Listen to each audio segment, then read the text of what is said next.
నుంచి వెళ్ళి బాటిల్ నుంచి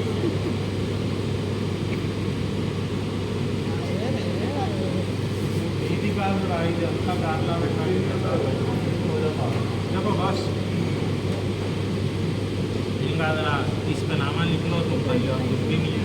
और जब यहाँ पे पेन डाल के रख लो 1 मिनट यहाँ देख लो होगा तुम आपको छोड़ के शुरू कर दो बोले भाई बैगिंग होगा एक लास्ट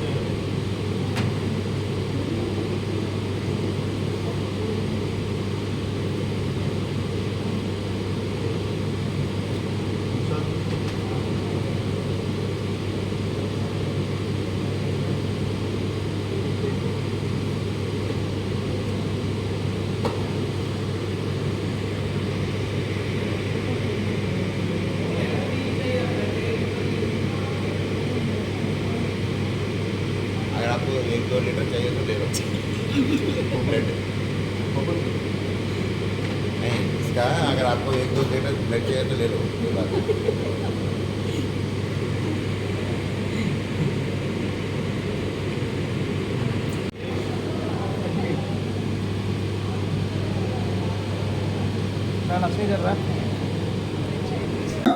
ఈరోజు నా పుట్టినరోజు పురస్కరించుకొని అలాగే మండల కృష్ణారావు గారి శత జయంతి ఉత్సవాల్లో భాగంగా అలాగే ఇవాళ మహాత్మా జ్యోతిరావు పూలే గారి 199వ జయంతి సందర్భంగా ఉచిత వైద్య శిబిరం ఏర్పాటు చేయడం జరిగింది.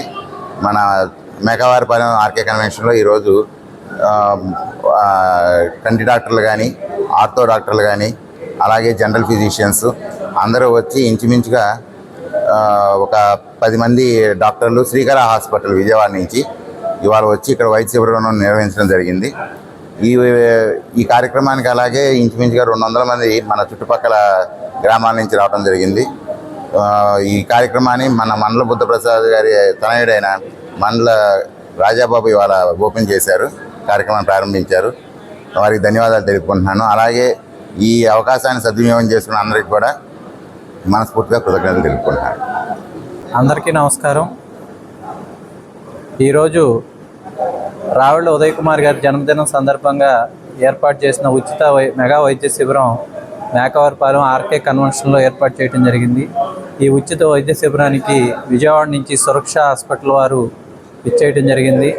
డాక్టర్లు orthopaedics, general medicine, general surgery, neuro surgery, pulmonologist, కంటి డాక్టర్ గారు, గుండె డాక్టర్ గారు ఈ ఉచిత వైద్య శిబిరానికి సుమారుగా 200 పైచీలకు చుట్టుపక్కల గ్రామాల నుంచి పేషెంట్లు వచ్చారు.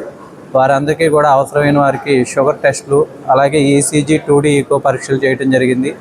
మరి రావుల కృష్ణ గారు చనిపోయినప్పుడు వాళ్ళ పిల్లలు కూడా మరి అంత ఆర్థికంగా ప్రయోజకులు కాకపోయినా వాళ్ళు పడిన పేదవాడి కష్టం, బడుగు బలహీన వర్గాల కష్టాలను చూసి వాళ్ళు ఒక ఉన్నతమైన స్థితికి వెళ్ళిన తర్వాత వారి తనయులు ఇద్దరు కూడా ఉదయ్ కుమార్ గారు, ప్రవీణ్ కుమార్ గారు కూడా ఏదో ఒకటి చేయాలి, పేద ప్రజలకి సేవ చేయాలనే దృఢ సంకల్పంతో 2009వ సంవత్సరం నుంచి కూడా సమాజంలో మార్పు తీసుకురావాలి అంటే అది కేవలం విద్యతోనే ఆ కుటుంబం పరిపూర్ణంగా అభివృద్ధి చెందగలదని భావించి మెయిన్ విద్య మీద పూర్తిగా దృష్టి పెట్టి ఎవరైనా సరే ఆపదలో ఉండి ఆర్థిక సహాయం అడిగితే విద్యకి మరి ఉదయ్ కుమార్ గారు అప్పటి నుంచి కూడా విద్యకి వెన్నుదన్నుగా నిలుస్తూ చాలామంది విద్యార్థులకి నగదు అందించి ఇవాళ వాళ్ళు మంచి ఉన్నతమైన స్థితికి చేరుకుని వాళ్ళు కూడా వచ్చి ఇప్పుడు ఆయన చేస్తున్న సర్వీస్లో భాగంగా వాళ్ళు కూడా మేము కూడా హెల్ప్ చేస్తామని మరి ఆయన దగ్గరికి రావటం,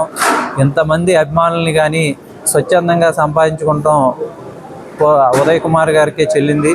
మరి అలాగే నిన్న పుట్టినరోజు నాడు కూడా అందరూ కూడా ఆయనకి విషెస్ చెప్పిన విధానం కానీ ఆయన చేస్తున్న అనేక సేవా కార్యక్రమాలు కానీ ఇంకా భగవంతుడు ఆశీస్సులు ఎల్లప్పుడూ కూడా ఆయనకు ఉండి ప్రజలు కూడా అలాగే రాబోయే రోజుల్లో ప్రజాసేవకు కూడా అందరూ కూడా ఆశీర్వదించి ఇంకా ఆయన ఉన్నత శిఖరాలను అధిరోహించాలని ఆయన అభిమానులుగా మేమందరం కూడా మనస్ఫూర్తిగా కోరుకుంటున్నాం.